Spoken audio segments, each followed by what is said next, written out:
Hello everyone, आप सभी का स्वागत है आपके अपने चैनल स्टडी विद फ्रेंड्स में।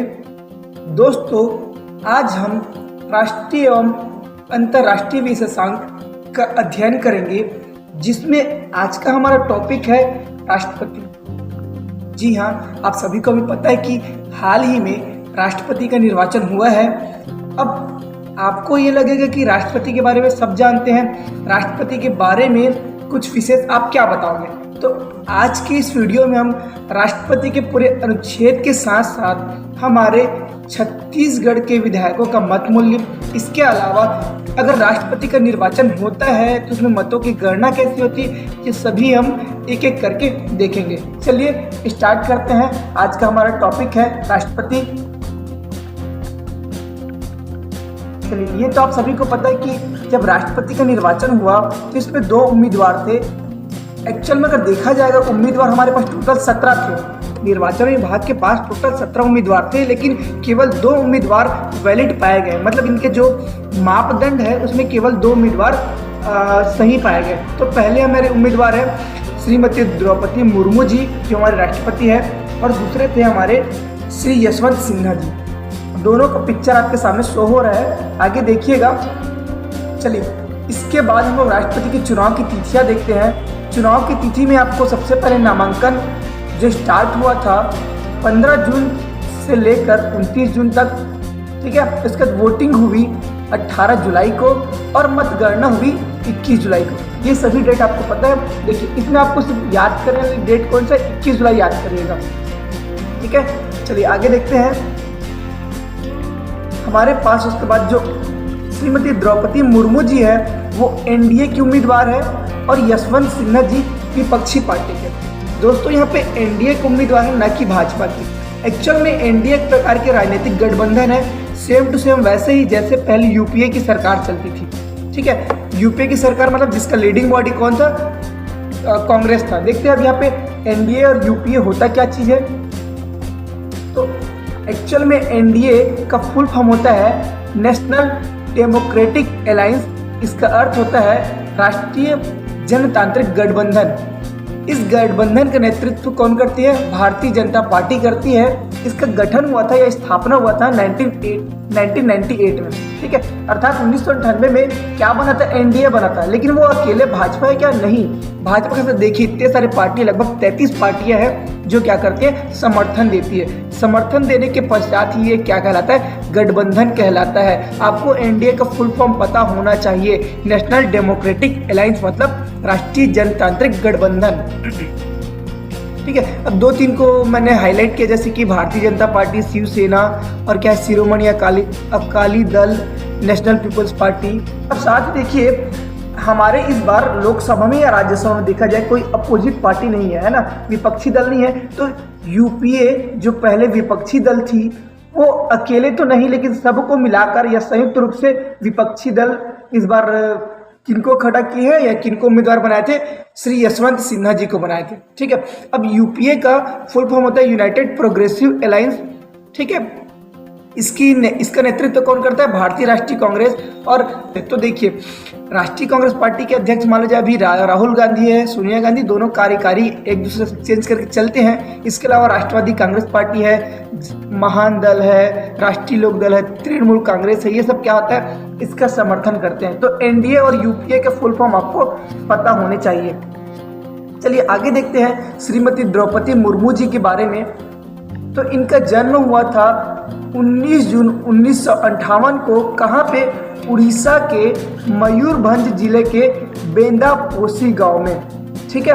कहाँ हुआ था, उड़ीसा के मयूरभंज जिले के बेंदापोसी गांव में, जो झारखंड की पूर्व राज्यपाल थी। वह वर्तमान में, है ना, भारत की राष्ट्रपति चुने जाने वाली जनजातीय समुदाय से संबंधित पहली महिला है, ठीक है। मतलब इससे पहले जो भी राष्ट्रपति बने वो जनजातीय समुदाय से नहीं थे। आगे देखते हैं, मुर्मू प्रतिभा देवी पाटिल के बाद भारत की राष्ट्रपति के रूप में सेवा करने वाली दूसरी महिला है, ये आपको पता होना चाहिए। इसके पश्चात उड़ीसा से पद संभालने वाली या राष्ट्रपति का पद संभालने वाली उड़ीसा की पहली महिला है। मतलब इससे पहले मान के चले कि उड़ीसा से कोई हमारे पास राष्ट्रपति नहीं थे। एक और फैक्ट जो बहुत चर्चा में है ये है कि देश की सबसे कम उम्र की राष्ट्रपति है। आप लोग को ये भी पता है कि देश की सबसे कम उम्र का राष्ट्रपति, इसका मतलब ये कि भारत जब आज़ाद हुआ उसके बाद पैदा होने वाली सबसे पहली राष्ट्रपति है। ठीक है, इस स्लाइड में हमारे लिए क्या क्या एंट्री होता है कि चलिए इसका डेट ऑफ बर्थ याद नहीं कर सकते, कोई दिक्कत नहीं, लेकिन उड़ीसा से चुने जाने वाली पहली महिला श्रीमती प्रतिभा देवी सिंह पाटिल के बाद दूसरी महिला, देश के सबसे कम उम्र की राष्ट्रपति, इसके बाद भारत की आज़ादी के बाद पैदा होने वाली पहली राष्ट्रपति। आगे देखते हैं, राष्ट्रपति बनने से पहले उन्होंने 2000 से 2004 के बीच उड़ीसा सरकार के मंत्रिमंडल में विभिन्न विभागों की सेवा किए। ठीक है, या विभिन्न विभाग के मुखिया रहे। उसके बाद नेक्स्ट देखते हैं 2015 से 2021 तक झारखंड के 90वें राज्यपाल। देखिए राज्यपाल है, ये सबको पता रहता है, क्रमांक आप याद रखेंगे तो आप एडवांस रखेंगे। ठीक है, 90वें राज्यपाल के रूप में इन्होंने कार्यभार संभाला था। इनके पति का नाम बिरिंची नारायण टुडू था। इनके हस्बैंड का नाम श्यामाचरण मुर्मू। आप सभी को पता है कि इनके बच्चे और इनके पति अकाल मृत्यु में ग्रसित हो चुके हैं। इनके दादा और पिता, मतलब इनके पापा जी और इनके दादाजी, सभी उनके गांव के प्रधान रहे। गांव का प्रधान इन द सेंस हम लोग छत्तीसगढ़ के लेवल पे देखा जाए तो उसको क्या बोलते हैं हम लोग, सरपंच रहे। ठीक है, जैसे कि उसी को बिहार में लोग मुखिया भी बोलते हैं। ठीक है, आगे देखते हैं, द्रौपदी मुर्मू ने एक अध्यापिका के रूप में अपना व्यावसायिक जीवन आरंभ किया, धीरे धीरे राजनीति में आ गई।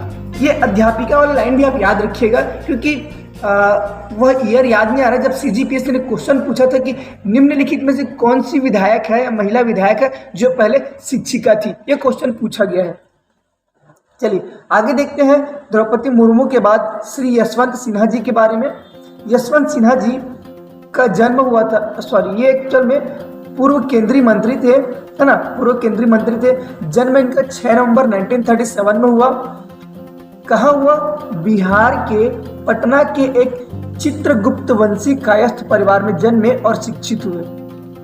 देखिए, ये इस पार्टी से पूर्व या राष्ट्रपति चुने जाने से पूर्व भारतीय जनता पार्टी के नेता थे, और उससे पहले क्या, मतलब उसके बाद क्या किए, वो भारतीय जनता पार्टी से इस्तीफा दिया और तृणमूल कांग्रेस में क्या किए, वो वरिष्ठ नेता रहे। इसके साथ ही याद रखिएगा, वो जब अटल बिहारी वाजपेयी जी के मंत्रिमंडल था उस समय ये वित्त मंत्री के रूप में अटल जी के साथ काम कर चुके, साथ ही विदेश मंत्री भी रह चुके हैं। ठीक है,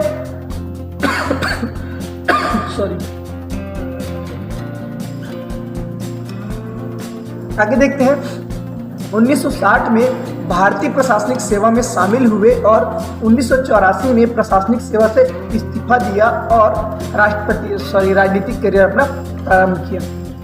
ठीक है, ये तो दोनों उम्मीदवार की हमारी सामान्य जानकारी हो गई। अब आगे देखते हैं, देखिए संविधान में राष्ट्रपति। अब देखते हैं संविधान में राष्ट्रपति मतलब अनुच्छेद 52 से लेकर कहाँ तक राष्ट्रपति का उल्लेख है, इसको देखते हैं हम लोग। अनुच्छेद 52 कहता है कि भारत का एक राष्ट्रपति होगा या भारत के राष्ट्रपति के बारे में बताता है। उसके पश्चात नेक्स्ट है अनुच्छेद 53, संघ की कार्यपालिका शक्ति या कार्यपालिक शक्ति राष्ट्रपति में निहित है। उसके बाद अनुच्छेद 54, राष्ट्रपति का निर्वाचन अर्थात निर्वाचक मंडल। नेक्स्ट 55, इसमें बोला जाता है कि राष्ट्रपति के निर्वाचन की रीति या इसी को हम लोग बोल सकते हैं निर्वाचन की पद्धति। अनुच्छेद 56 बोलता है राष्ट्रपति का कार्यकाल या पदावधि। ठीक है, फिर नेक्स्ट है 57, राष्ट्रपति का पुनर्निर्वाचन। देखिए पुनर्निर्वाचन होगा ना, पुनर्नियुक्ति नहीं होता। इसका नेक्स्ट है अनुच्छेद 58, राष्ट्रपति निर्वाचित होने के लिए अर्हताएं। फिर आगे है 59 में राष्ट्रपति पद के लिए शर्तें। अनुच्छेद 60 कहता है कि राष्ट्रपति द्वारा लिए जाने वाले शपथ एवं प्रतिज्ञान।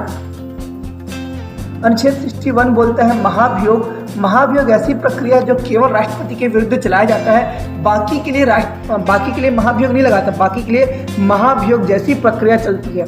ठीक है, अनुच्छेद 62 बोलता है राष्ट्रपति के कार्यकाल समाप्ति से पूर्व राष्ट्रपति का निर्वाचन या कार्यकाल, एक्चुअल में इसको अगर संविधान में देखा जाए तो ऐसा लिखा है कि अकस्मात समय में या राष्ट्रपति के पद के लिए जो व्यक्ति चुना जाएगा ना, उसका कार्यकाल कितना होगा, या अगर राष्ट्रपति छुट्टी में है या अकस्मात रूप से वह पद खाली हो गया तो क्या होगा, राष्ट्रपति पद में जो भी चुने जाएगा उसका कार्यकाल क्या होगा। ठीक है, इसमें डायरेक्ट यहीं पे देखते हैं कि राष्ट्रपति का जो पद है जब खाली होता है ना, तो जो नया व्यक्ति चुन के आएगा उसका कार्यकाल क्या होगा, 5 वर्ष। जैसे कि हम लोग ग्राम पंचायत वगैरह में देखते हैं कि अगर 2 साल में पद रिक्त होता है तो शेष कार्यकाल के लिए कौन बनता है, तो कितने दिन के लिए बनता है, शेष कार्यकाल के लिए बनते हैं। लेकिन यहाँ पे ऐसा नहीं है, जो भी राष्ट्रपति का पद संभालेंगे है ना, या जो भी राष्ट्रपति के बदले या उनके कार्यकाल में या नए राष्ट्रपति का जब चुनाव होगा तो कितने टाइम के लिए रहेगा, वो पूरे 5 साल के लिए रहेगा। ठीक है, आगे देखते हैं अनुच्छेद 72, ये हमारा क्षमादान। ठीक, आगे चलते हैं।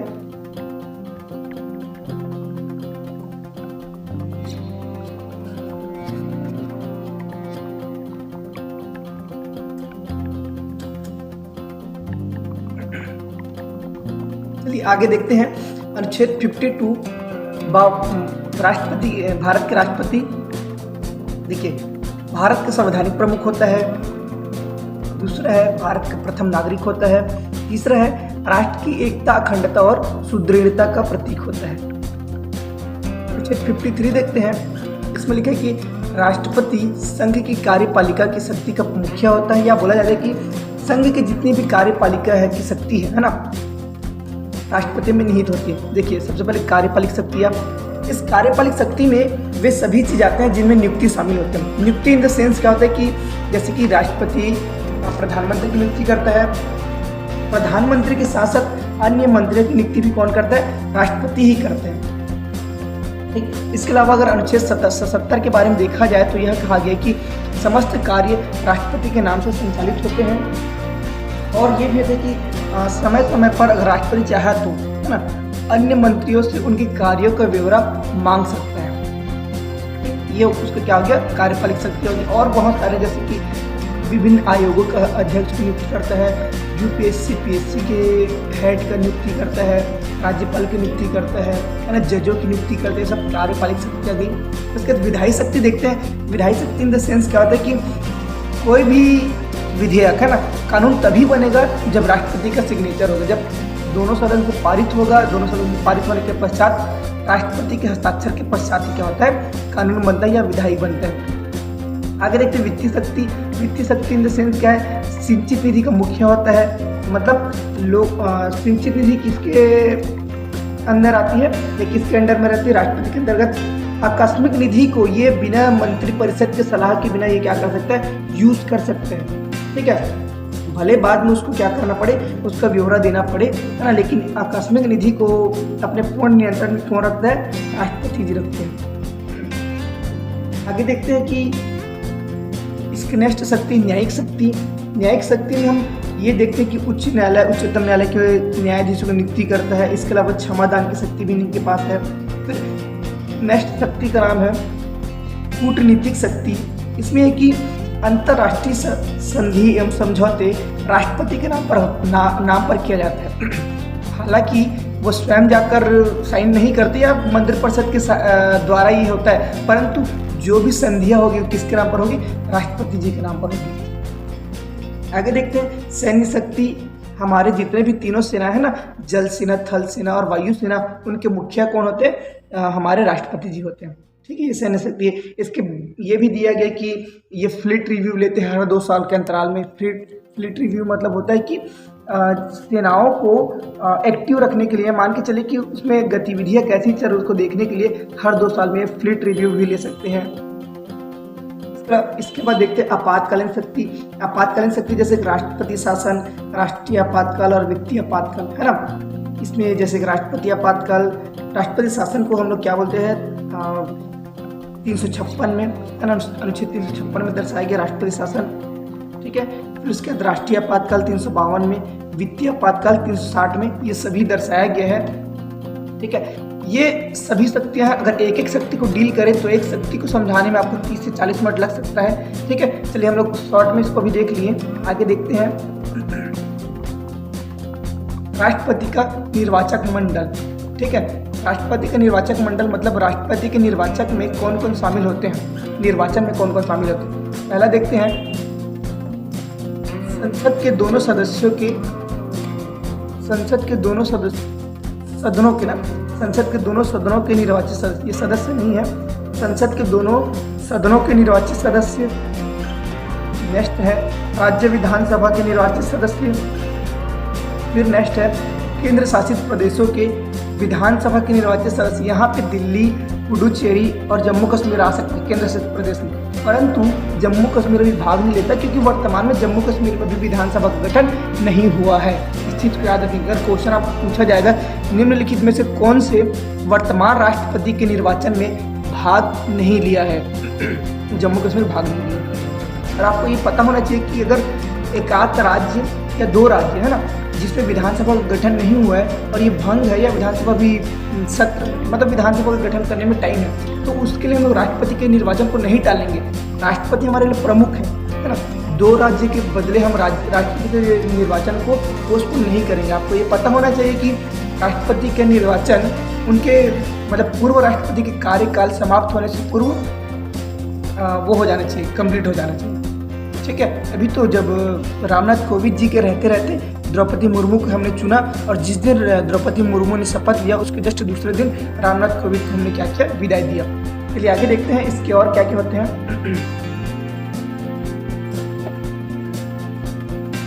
राष्ट्रपति निर्वाचन के लिए राजनीतिक दल व्हिप जारी नहीं करता। देखिए ये राजनीतिक व्हिप क्या होता है कि जैसे कि राज्यसभा का चुनाव होता है या ये देखेंगे विधान परिषद का चुनाव होता है, ठीक है। ये अनुपात में होता है जैसे कि हमारा जितने ज़्यादा जिस पार्टी की जनसंख्या ज़्यादा रहेगी उस पार्टी के उतने ही क्या रहेंगे विधान परिषद में सदस्य रहेंगे, क्योंकि ये अनुपात रूप से होता है। तो पार्टी क्या करता है, व्हिप या आदेश जारी करता है कि हमारे पार्टी से कोई एक व्यक्ति खड़ा हो रहा है, ठीक है, उसी व्यक्ति को आपका वोट जाना चाहिए। तो राज्यसभा जब निर्वाचन होता है तो आप जब वोट डालने जाओगे, अगर आप विधायक को आप वोट डालने जाओगे, हाँ विधायक को आप वोट डालने जाओगे तो आपको आपके मत पत्र को एक बार जो वहाँ पे एजेंट रहता है ना, पार्टी की तरफ से जो एजेंट रहता है उसको दिखाना पड़ता है कि हाँ मैंने अपने पार्टी को वोट दिया है। ये व्हिप कहलाता है, ठीक है। अगर आपने व्हिप जारी नहीं मतलब व्हिप का उल्लंघन किया तो आपको पार्टी से निष्कासित कर देते हैं, ठीक है। लेकिन राष्ट्रपति को राजनीति से ऊपर रखा गया ना, दोनों पार्टी से या सभी पार्टी से ऊपर रखा गया। इस कारण इसमें राजनीतिक दल व्हिप जारी नहीं करता। आगे देखते हैं, गुप्त मतदान होता है। नेक्स्ट है बैलेट पेपर पर पहली और दूसरी पसंद को दर्शाता है। देखिए यहाँ पे एक्चुअल में सिर्फ केवल दो राष्ट्रपति के उम्मीदवार है करके यहाँ पे पहले और दूसरी। अगर आपके पास 3, 4, 5 राष्ट्रपति का नामांकन है ना, तो पहली पसंद पहली राष्ट्रपति, फिर दूसरे को दूसरा पसंद, फिर तीसरा चौथा पसंद, ऐसा दर्शाना अनिवार्य है। आपके बैलेट पेपर में अगर आपने पहला पसंद नहीं दर्शाया तो आपका बैलेट पेपर अमान्य हो जाता है या रद्द हो जाता है। आगे देखते हैं, एकल संक्रमणीय, इनका जो निर्वाचन होता है वो कैसे होता है, एकल संक्रमणीय होता है। अर्थात अगर आपने पहली पसंद के आधार पर फैसला नहीं कर पाया ना तो उस दूसरी पसंद को नए वोट की तरफ सीधा ट्रांसफर किया जाता है। मतलब देखिए अगर हम लोग उदाहरण में देखें द्रौपदी मुर्मू जी और यशवंत सिन्हा जी, ठीक है, तो सब ने अगर 10 लोगों ने द्रौपदी मुर्मू को प्राथमिकता दिया, ठीक है, और 10 के 10 ने किसको प्राथमिकता दिया, यशवंत सिन्हा जी को। अब मान के चलिए कि दोनों में वोट में अंतर, दोनों वोट बराबर हो जाता है, हम लोग चुनाव कैसे करेंगे, ठीक है। तो जो दूसरी पसंद है उसको फिर से काउंट करेंगे तो दूसरी पसंद में हो सकता है द्रौपदी मुर्मू जी का 11 हो जाए, इनका 9 हो जाए, ये वाला काउंट होगा, ठीक है। इसको और आगे अच्छे से समझाऊंगा मैं आपको। इसका कोटा सिस्टम होता है, कितना मिलना चाहिए, कितने मिलने के पश्चात वो वैलिड होते हैं, ठीक है। आगे देखते हैं, अनुपातिक प्रतिनिधित्व मतलब सबका मत मूल्य अलग अलग होता है। जैसे कि यहाँ की विधानसभा का अलग होगा, छत्तीसगढ़ का, यूपी के विधानसभा का अलग, केरल के विधानसभा का अलग, सबका मत क्या होगा, अलग अलग होता है ना। एक विधायक का मतलब एक राज्य के जितने विधायक हैं उसका मत मूल्य अलग अलग। आगे देखते हैं, 1971 की जनसंख्या को आधार माना गया है जो 2026 तक है। देखिए मत मूल्य निकालने के लिए फॉर्मूला होते हैं जिसमें हम लोग राज्य की जनसंख्या को भी लेते हैं। तो कहाँ तक की जनसंख्या की देखा गया, 1971 में जो जनगणना हुई थी या जनसंख्या का आंकड़ा है या अनुपात है ना, उसके आधार पर हम लोग अभी क्या करते हैं, विधायकों का मत मूल्य निकालते हैं ताकि उसी से क्या हो, राष्ट्रपति का निर्वाचन हो सके। ठीक है, ये कब तक चलेगा, 2026 तक। अब देखिए अभी तो 2022 चल रहा है, मतलब नया राष्ट्रपति जब आएंगे है ना, तो उस राष्ट्रपति के समय राज्य की जनसंख्या पूरी बदल जाएगी। ठीक है, आगे देखते हैं।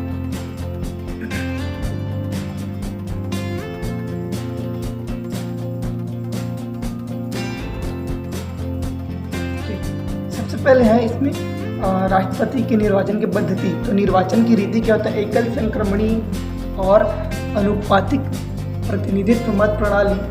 ठीक है, इसको एक्सप्लेन करता हूँ मैं। एकल संक्रमणी और अनुपातिक मत पद्धति प्रणाली अभी जस्ट हम लोग पीछे देखे हैं, जिसमें राष्ट्रपति को 50 अनुमोदक और 50 प्रस्तावक नामांकन के लिए होना अनिवार्य है। निर्वाचक मंडल से होना चाहिए, मतलब कोई भी व्यक्ति इसका प्रस्तावक और अनुमोदक नहीं होगा। मतलब जो अनुमोदक या प्रस्तावक होगा वो क्या होगा, या तो विधानसभा के सदस्य होंगे, या तो राज्यसभा के निर्वाचित सदस्य, या लोकसभा के निर्वाचित सदस्य। मनोनीत सदस्य यहाँ काम नहीं आएंगे। ठीक है, देखिए यहाँ पे डाटा लिखा गया है, एक मतदाता केवल एक ही अनुमोदक या प्रस्तावक हो सकते हैं। इनकी जमानत राशि 15,000 रुपये होती है। मतलब जो निर्वाचन जब हम लोग नामांकन पत्र जमा करते हैं, तो जैसे कि नॉर्मल सरपंच का देखा जाए तो वो एक प्रस्तावक, एक अनुमोदक और 1,000 रुपये क्या करता है, जमा करता है। किसके लिए, अनारक्षित क्षेत्र के लिए या अनारक्षित वर्ग वाला। ठीक है, उसी प्रकार यहाँ पे जमानत राशि कितना है, 15,000 रुपये है, जो 1997 से है। ठीक है, पहले 5 राष्ट्रपति के निर्वाचन के बाद यह लागू हुआ। मतलब मान के चलिए कि जो शुरुआत के हमारे 5 राष्ट्रपति थे, उससे पहले ऐसे नियम नहीं था। उसके 1974 में क्या किया गया, 10-10 मतलब 10 अनुमोदक और 10 प्रस्तावक किया गया और 2,500 रुपये लगाया गया। मतलब 2,500 रुपये हमारा क्या था, जमानत राशि था। इसमें फिर से बदलाव किया गया, कब, 1974 में बदलाव किया गया। ठीक है, क्योंकि 1952 का जो अधिनियम है, राष्ट्रपति उपराष्ट्रपति चुनाव अधिनियम में क्या लिखा गया था कि राष्ट्रपति का निर्वाचन होगा जिसमें ऐसा जमानत राशि का उल्लेख नहीं किया गया था। ठीक है, तो उसके बाद 5 राष्ट्रपति के पश्चात 10 अनुमोदक और 10 प्रस्तावक रखा गया और 2,500 रुपये रखा गया। इसका 74 में बदलाव इसलिए किया गया क्योंकि 10 अनुमोदक 10 प्रस्तावक कोई भी ऐरा गैरा क्या कर लेता था, ऐसा व्यवस्था कर लेता था और राष्ट्रपति निर्वाचन में खड़ा हो जाता था। परंतु राष्ट्रपति निर्वाचन में खड़ा होने से थोड़ी ना, उसके लिए अलग से बैलेट पेपर जारी करना, तो बैलेट पेपर जारी करना, उसके लिए मत पेटी अलग अलग करना, है ना। तो इसमें क्या होता था, राज्यों को मतलब निर्वाचन आयोग को बहुत अत्यधिक खर्चा करना पड़ता था। इसलिए क्या किया वो, इस क्राइटेरिया को बढ़ा दिया गया, 50 अनुमोदक और 50 प्रस्तावक रखा गया।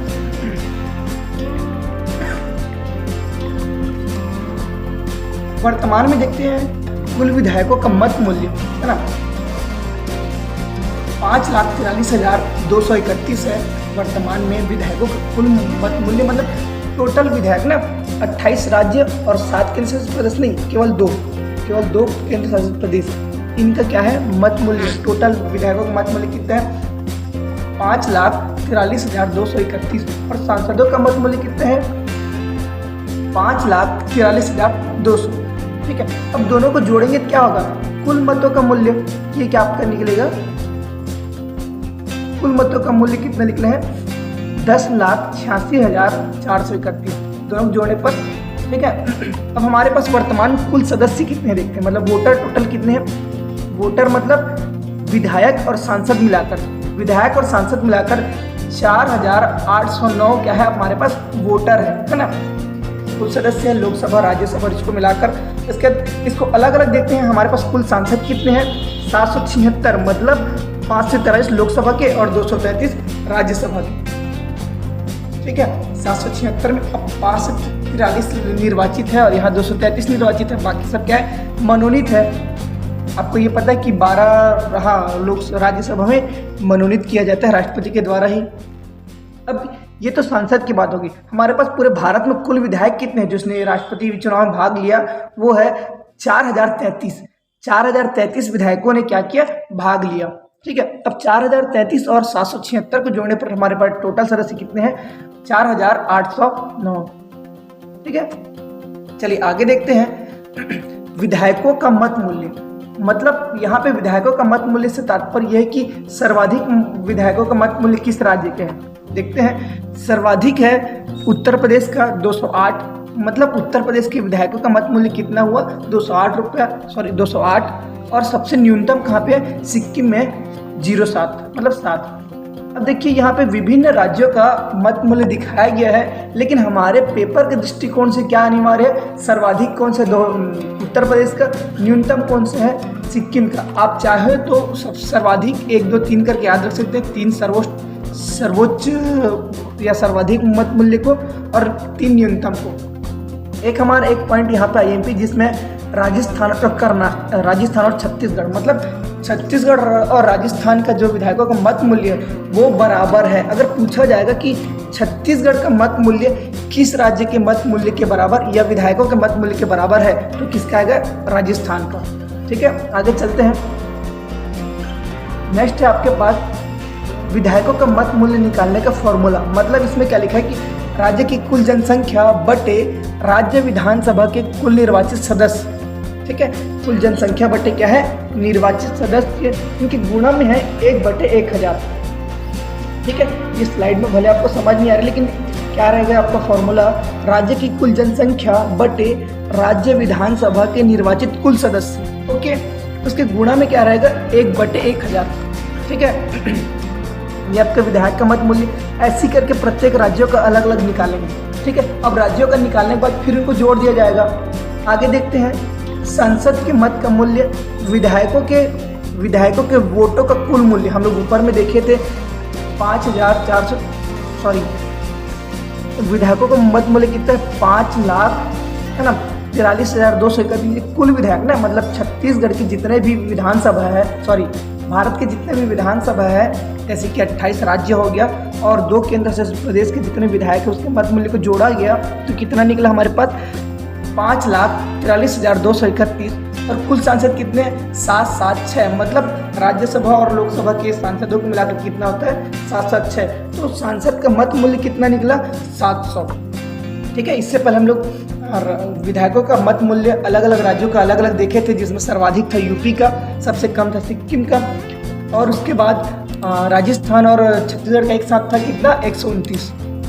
ठीक है, अब देखिए हम तो जान गए कि विधायक का मत मूल्य अलग निकलता है, सांसद का मत मूल्य अलग निकलता है। अब इसको जोड़ा कैसा जाता है ना, राष्ट्रपति के निर्वाचन में इसको जोड़ा कैसे जाता है, तो इसी को बोलते हैं हम लोग कोटा या मतों की गिनती। ये सबसे महत्वपूर्ण है आपके लिए, मतलब समझने के लिए, है ना, कोटा या मत की गिनती। देखिए इस वजह से कि हमारे पास कुल मत कितना होंगे, उस मत को जोड़ने के पश्चात, है ना, मत को जोड़ा जाएगा, उसके बाद उसे 2 से भाग दिया जाएगा। यहाँ पे एक मिस्टेक हो गया, मत को जोड़ा जाएगा, उसके बाद उसे 2 से भाग दिया जाएगा और उसमें 1 जोड़ दिया जाएगा। ठीक है, जोड़ने के पश्चात जो संख्या निकलेगी, जैसे कि यहाँ पे नया संख्या निकला है आपका 5,43,216, ये क्या है, आपका कोटा है, जिसको न्यूनतम कोटा बोलते हैं। एक बार या प्रथम चरण में जिसको 5,43,216 वोट नहीं मिला, है ना, या मत मूल्य नहीं मिला, 5,43,216 मत मूल्य जिसको नहीं मिला, उसे क्या करते हैं, उसे कोटा से बाहर कर देते हैं और उसका जो वोट रहता है ना, उसको अन्य उम्मीदवार में ट्रांसफर कर देते हैं। मतलब प्रथम में अगर काउंट किया जाता है, किसी को 5,43,216 मत मूल्य से कम मिल गया, है ना, तो उसका जो सेकंड चरण का जितना भी वोट है उसको अन्य को, या अन्य जो वो है क्या बोलते हैं उम्मीदवार है, उसको ट्रांसफर कर दिया जाता है। ठीक, आगे देखते हैं मत पत्र के विशेष में क्या लिखा गया है। इसमें लिखा गया है कि मत पत्र में चिन्ह नहीं होते, मतलब कोई किस पार्टी का इसका चिन्ह नहीं होता। ठीक है, मत पत्र में वोट के वैल्यू लिखा जाता है। मतलब देखिए अगर आप छत्तीसगढ़ के हो, है ना, तो आपका मत का मूल्य हमने कितना निकाला, 129 निकाला, तो आपके उस वोटर में या उस बैलेट पेपर में क्या लिखा रहेगा, 129 लिखा रहेगा। अगर 5 लोगों ने 129 को वो किया है, सॉरी द्रौपदी मुर्मू को 5 लोगों ने दिया और 5 लोगों ने किसको दिया, यशवंत सिन्हा को, तो 5 129 काउंट होगी यहाँ पे। अगर यूपी का देखा जाए तो 208 वाला काउंट होगा। ऐसा ऐसा करते करते जोड़ते जाएंगे, सबको जोड़ने के पश्चात सांसदों का जोड़ा जाएगा। सबके जुड़ने के पश्चात कोटा निकाला जाता है। कोटा कैसा निकाला जाता है, अभी हमने देखा कि जितना भी मत मूल्य है ना, टोटल सांसद और किसका, सांसद और विधायकों का मत मूल्य को जोड़ा जाएगा और उसे 2 से भाग देने पर जो संख्या आएगी उसमें 1 जोड़ा जाएगा, है ना। मतलब देखिए कि विधायकों का मत मूल्य और जैसे कि हमारे पास अभी विधायकों का मत मूल्य कितना है 5,43,231 और सांसदों का मत मूल्य कितना है 5,43,200। दोनों को जोड़ने पर हमारे पास कुल मत मूल्य कितना है, मैंने पिछले साइड में आपको बताया था 10,86,431 ये टोटल मत मूल्य निकला। ठीक है, अब इस मत मूल्य को हमने क्या किया, कोटा बनाया। तो 10,86,431 बटे 2, है ना, जो भी निकला हमारे पास कितना निकला 5,43,215, जिसमें 1 जोड़ दिया गया, फिर क्या हुआ 5,43,216। तो ये हमारा कोटा हो गया। अब कोटा के बाद हम लोग को मतपत्र के बारे में देखा गया कि मतपत्र में क्या क्या खासियत है। सबसे पहले है मतपत्र में चिन्ह नहीं होते। ठीक है, प्रत्येक मतपत्र में अलग अलग वैल्यू लिखे रहते हैं, जैसे कि जितना विधायक का वैल्यू उसको, सांसद का जितना वैल्यू उसको, तभी तो निर्वाचन अधिकारियों को जोड़ने में या कनेक्ट करने में आसानी होती है। फिर क्या है, राज्य के विधायक और सांसद के अलग अलग मतपत्र होते हैं, मतलब जितने सांसद है उसको अलग मतपत्र देंगे, विधायकों को अलग मतपत्र। सांसद हरे रंग का और विधायक गुलाबी रंग के मतपत्रों का उपयोग करते हैं। ठीक है, मतपत्र को हम लोग बैलेट पेपर भी बोलते हैं। इस बैलेट पेपर में 2 भाग होते हैं, एक साइड नाम रहता है, दूसरे में वरीयता क्रम दर्शाने के लिए कॉलम होते हैं। वरीयता क्रम मतलब जैसे कि प्रथम, द्वितीय, तृतीय, तो वो वरीयता दर्शाया जाता है। आपको यह याद होना चाहिए या याद रखना चाहिए कि मतपत्र के सही होने के लिए या वैध होने के लिए, है ना, मतपत्र के वैध होने के लिए आपको प्राथमिकता या प्रथम वरीयता दर्शाना अनिवार्य है। आप द्वितीय, तृतीय दर्शाएंगे नहीं दर्शाएंगे ये आपके ऊपर है, लेकिन प्रथम वाला दर्शाना आपको अनिवार्य है। अगर द्वितीय, तृतीय नहीं दर्शाते तो भी चल जाएगा, लेकिन प्रथम दर्शाना आपका अनिवार्य है। ठीक है, आगे देखते हैं अनुच्छेद 56 राष्ट्रपति के पद अवधि कार्यकाल। मेरे ख्याल से आप सभी को जो पूरा पीछे अभी राष्ट्रपति के वोटों की गिनती और मत के बारे में जो होता है वो समझ आया होगा। तो अनुच्छेद 56 देखते हैं, राष्ट्रपति के पद अवधि कार्यकाल होता है 5 वर्ष का। ठीक है, और त्याग पत्र किसको देते हैं, उपराष्ट्रपति को देते हैं। अनुच्छेद 57 देखते हैं। अनुच्छेद 57 है पुनर्निर्वाचन में हमारे पास हमारे राष्ट्रपति को कितने बार भी एक व्यक्ति कई बार राष्ट्रपति बन सकता है, 5, 6, 10 बार, जब तक उनका उम्र हो या जब तक वो स्वस्थ हो, है ना। न्यूनतम उम्र बस तय किया गया है, मैक्सिमम उम्र तय नहीं किया गया है। परंतु अमेरिका में केवल 2 बार, एक व्यक्ति केवल 2 बार बस बन सकता है। अब्राहम लिंकन के पश्चात कोई व्यक्ति डबल नहीं, 3 बार नहीं बन पाया है। आगे देखते हैं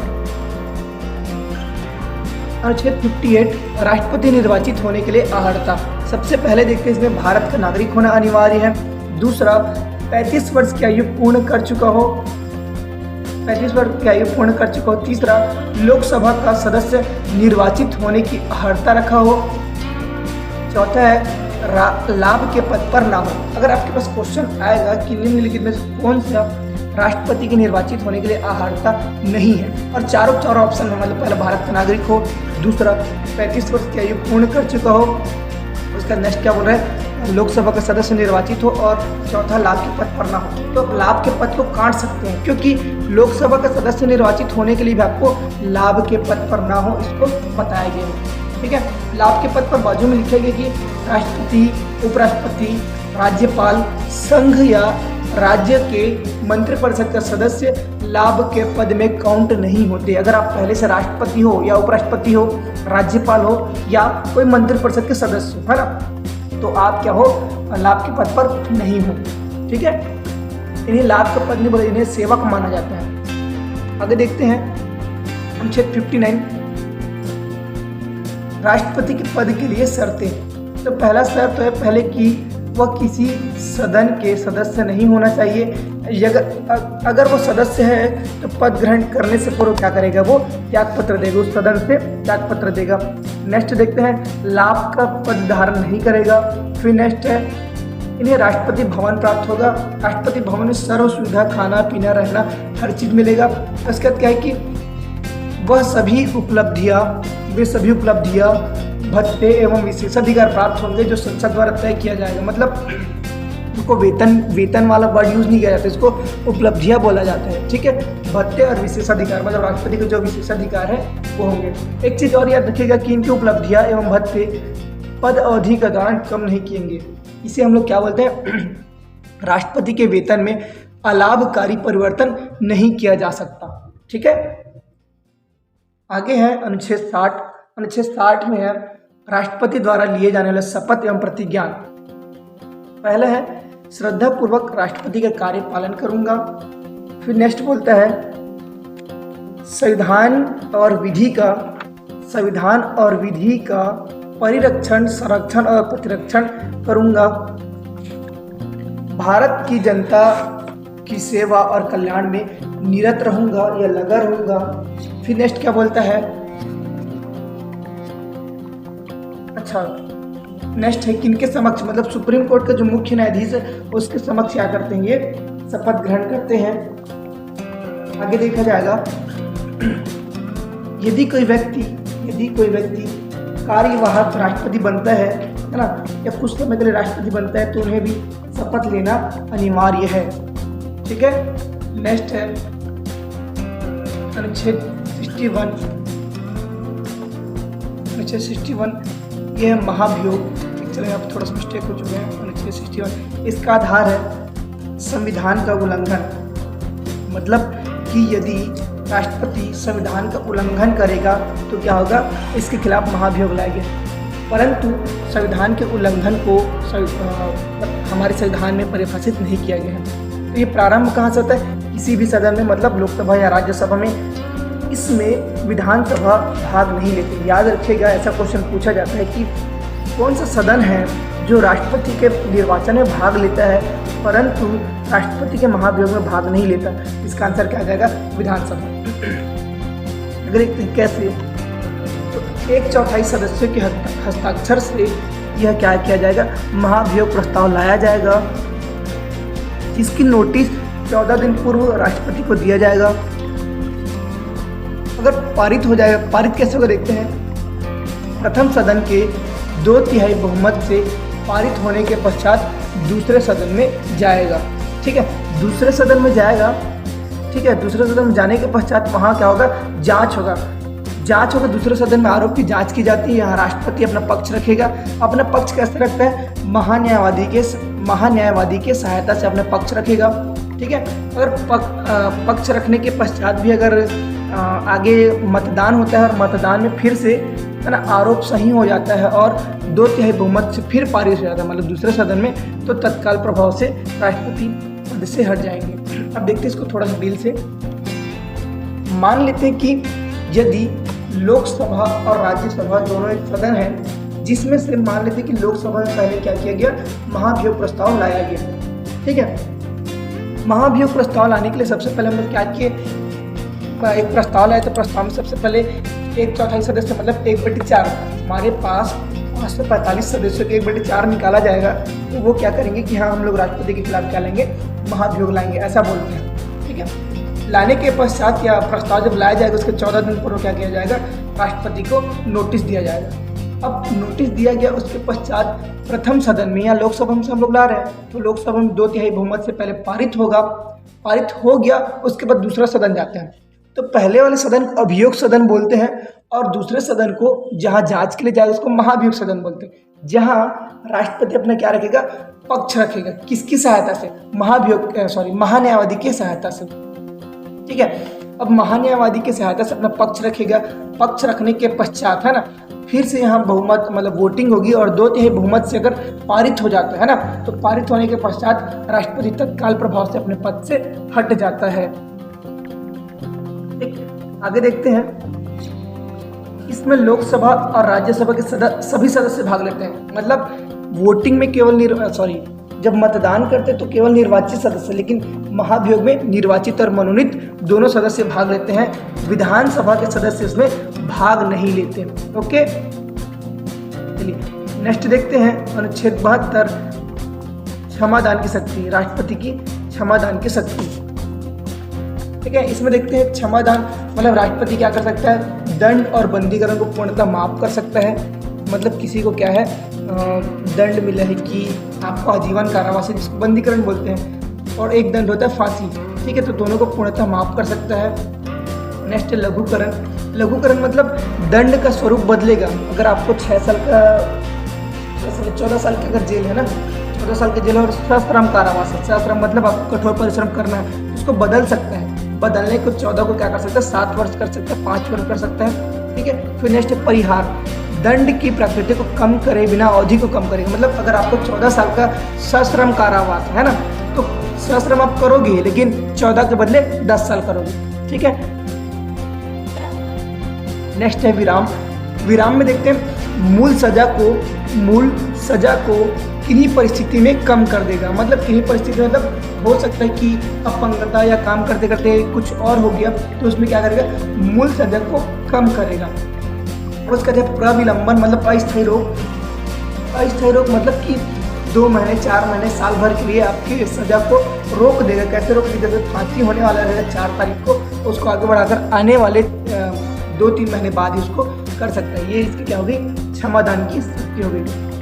चलिए, इससे पहले हमने राष्ट्रपति के अनुच्छेद 52 से लेकर 72 तक पूरा डिटेल पढ़ा है। ये हमारा लास्ट स्लाइड है। इसके पश्चात अगर राष्ट्रपति के और प्रश्न देखने हैं तो इसमें क्या रहेगा, क्या क्वेश्चन बन सकता है कि राष्ट्रपति का क्षमादान ये स्वविवेक की शक्ति है या नहीं। इसको आप लोग कमेंट करके बताइएगा। राष्ट्रपति की जो क्षमादान की शक्ति है, क्या वह स्वविवेक की शक्ति है कि नहीं। ठीक है, यहाँ तक कि हमारा राष्ट्रपति वाला वीडियो समाप्त होता है। आई होप आप सभी को समझ आया होगा कि लास्ट जो स्लाइड है, मतलब इससे पहले जो स्लाइड है, उसमें हमें जो राज्यों के विधायकों का मत मूल्य है वो याद रखना है। कितने विधायक और कितने सांसद, मतलब जो 40-33 का जो आंकड़ा है ना, 40-33 का आंकड़ा याद किया हमने किसमें, जो लोकसभा के सदस्य, राज्यसभा के सदस्य और किसका विधायक, मतलब कुल विधायक हमारे 40-33 है। ठीक है, कुल सांसद कितने, 776 है। ये आपको पता होने चाहिए, आपको याद होने चाहिए। इसका क्वेश्चन कूट में पूछा जा सकता है।